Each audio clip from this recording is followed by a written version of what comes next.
When Swedish Medical Center isn't treating COVID-19 patients, they're tackling another crisis. Our opioid crisis has never been worse here in Colorado and across the entire nation. Dr. Don Stader is an addiction medicine physician there. According to the Colorado Health Institute, in 2020, there were 798 deaths involving prescription opioids across our state. As we've seen a doubling of the opioid crisis, we need to double down on our own efforts to address it. And that's what they've done all year. But since 2016, he says the hospital has reduced their opioid usage by 70% in just their emergency department. It creates less patients who develop an opioid use disorder or a problem with addiction. When patients come into the ED, he says some will get a numbing shot or Tylenol instead of morphine or fentanyl. And then after they get their surgery, we're more judicious, where they, instead of going home with a month of a prescription, they might go home with 5 days or a week, only what they need to get them through their worst pain. Patients who have a history of addiction get sent home with the life-saving medicine naloxone, which reverses an overdose. The initiative has expanded from the hospital's ED to the maternity wards, and in 2022,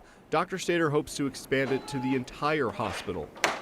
So that people who are coming out of surgery and at risk for overdose might get it. So that people who are admitted to the hospital with, let's say, a pneumonia or an infection might go home with naloxone as well. But I think we need to continue to challenge ourselves, to push ourselves to be better and better.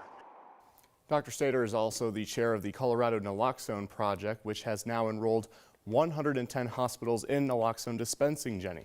Louis, so much stigma around addiction. We know this. Seems like these doctors, though, recognize that there's not just a health component to this, but also putting out that invitation to patients to really communicate what they need. Absolutely. Absolutely. Dr. Stader says the efforts to treat addiction with naloxone helps patients feel like they can actually go to them for help, really breaking down those barriers. And that also extends to their recovery support specialist program, which they've already helped more than 300 people with.